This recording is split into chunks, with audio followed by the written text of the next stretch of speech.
Brad, I've seen a lot of curling. I don't know if I've ever seen a game like that. Have you ever played in a game like that? Well, like I said at the beginning of the week, there's a lot of weird things that happen in big events, and especially at the Olympic trials, and we were witness to that tonight. For as adventurous as it was, it seemed like you were unfazed by anything that happened in this game. Take us through sort of how you had to sort of emotionally center yourself knowing all of this chaos was happening around you. I've been emotionally in control and intelligent since I got here, I think. And I said last year at the Brier, you probably remember, that winning the Brier I felt would take a lot of pressure off the rest of my career. And the reason I said that is because I really felt like just winning that second Brier for me has completed the curling journey for me. I really have.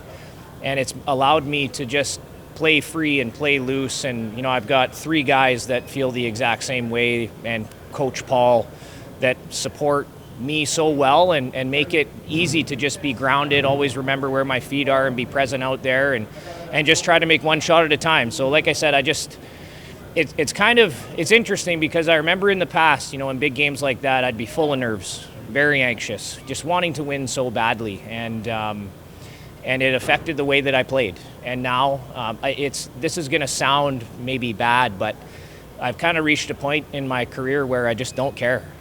But I mean that in a very good way. And so, yeah, looking forward to another game. I mean, anything can happen out there, as we kind of have seen. And truthfully, I feel for Matt and that team after that miss. I really do. And none of you may believe me, but I do. That's really, I still don't know if we won that game. That's kind of what it feels like. But we did, and, you know, we've got one more to go here.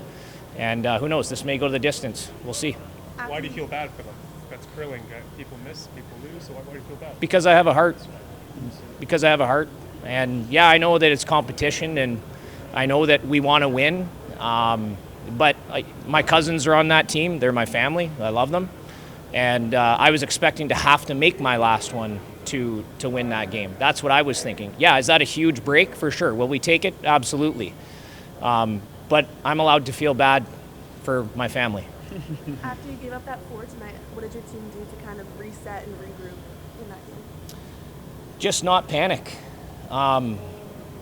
Perspective is important in those big games. Just hanging in there in big games is really important.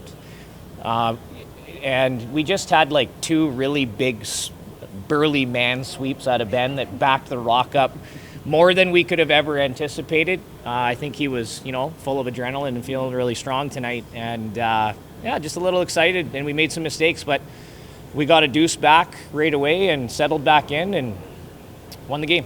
For the record, he did take accountability for that, so you'll like to know that. How challenging were the conditions today, Brad? Well, the conditions were a little tough, but you can still make anything out there. I think it's important when the ice is a little bit tough, and it's not extremely tough. It's a little bit tough. There's some spots, and you just have to keep talking about what's going on and understand that when you go down a path for the first time, and nothing's gone down that path in a little while, it may react different. It may be a little bit slower. You may need to throw it a little different. And I think we did a good job communicating that stuff tonight. We still got caught. Both teams will. But we managed it okay. How does it feel to be a win away? How does it feel to be a win away? Feels great. Feels great. Like I said, I'm not getting too excited. I'm not thinking about outcomes or results. I'm very much detached from all that. And really what I want to do is just continue to put on performances that my teammates are proud of, that my family's proud of, and that my 15-year-old self would be proud of. That's what I'm focused on. And how do you move off of the emotions of this game and on to the next one, which is just tomorrow? Yeah, you know, it's about 24 hours away, the next game. I think we'll pay close attention to the ice at 2 o'clock for the women, or whenever that game is.